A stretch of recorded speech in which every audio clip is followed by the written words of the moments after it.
خير عليكم جميعا متابعينا الكرام. هنتكلم في هذا الفيديو عن فوري، وإن فوري تم تنفيذ صفقة ذات الحجم الكبير على هذه الأسهم. طبعا امتى اتنفذت الصفقة؟ اتنفذت اليوم اللي هو النهاردة يوم الاثنين الموافق 1/7/2024. طبعا فايدة ان انت تتابع الأخبار ان لو خبر إيجابي ان انت بتشتري السهم وبتطلع معاه، ولو خبر سلبي بتعمل إيقاف خسارة وبتطلع من السهم وبتنزل تشتريه من تحت.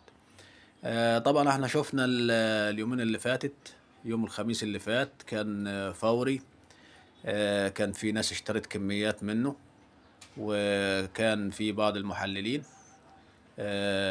قالوا ان السهم ده طالع، وبالفعل في ناس كتير اشترت فيه وطلع بيهم، ووصل امبارح لحد 6 جنيه ونص، والنهاردة كان وصل 6 جنيه 72. وصل 6 جنيه 72. ففي بعض الناس جنت أرباح وطلعت، ودول حظهم كويس، وفي بعض الناس ما جنتش أرباح. طيب النهاردة في صفقة اتعملت على فوري، اشتروا فيها كمية أسهم بالملايين، وخدوا السهم بسعر غريب يعني.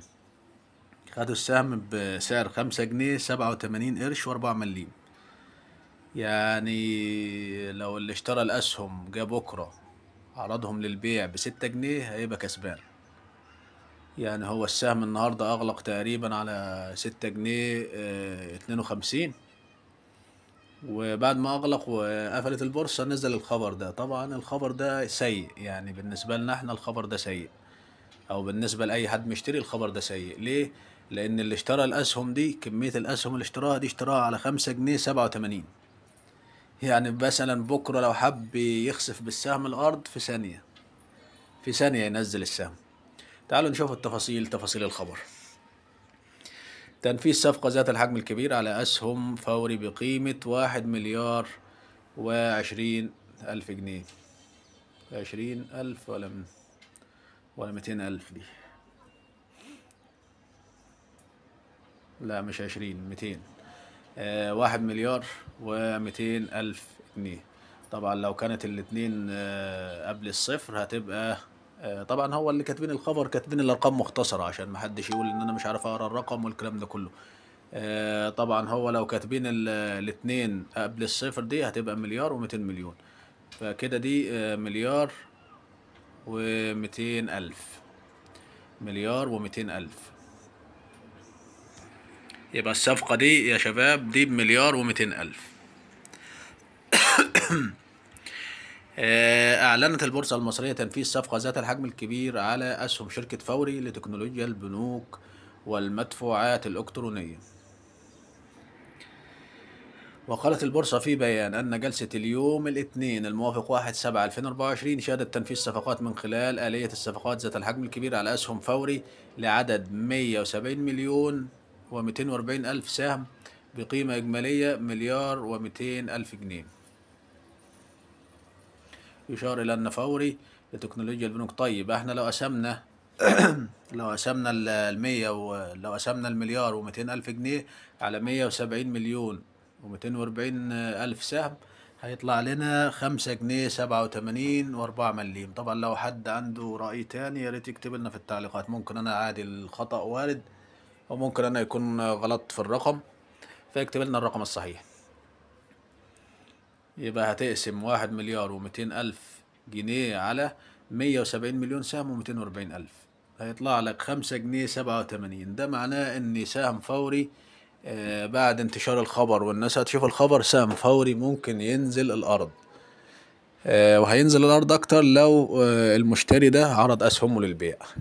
يعني هو مشتريها ب5 جنيه 87، لو عرضها ب6، لو عرضها ب6 جنيه هينزل السهم الأرض.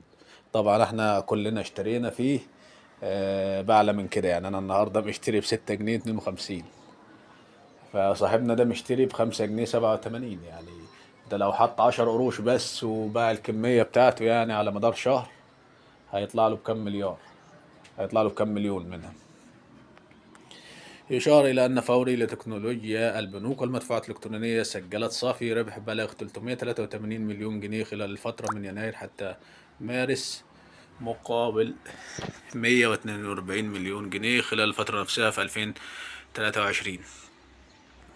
طبعا ايرادات الشركة في اول 3 شهور من عام 2024 رفعت الى مليار جنيه و87 ألف، مقابل 675 مليون جنيه و696 ألف. وعلى صعيد القوائم غير المجمعة ارتفعت أرباح الشركة المستقلة. يعني الشركة كسبانة ما شاء الله. فالشخص اللي اشترى 170 مليون سهم ده يعني هو ده صندوق، غالبا مؤسسة أجنبية ولا صندوق حاجة زي كده. هنشوفه كده، نشوفه اخواننا المحللين هيعرضوا الحاجات دي، وهيشوفوا كده، نشوفوا مين اللي اشتراهم. طبعا كمية كبيرة.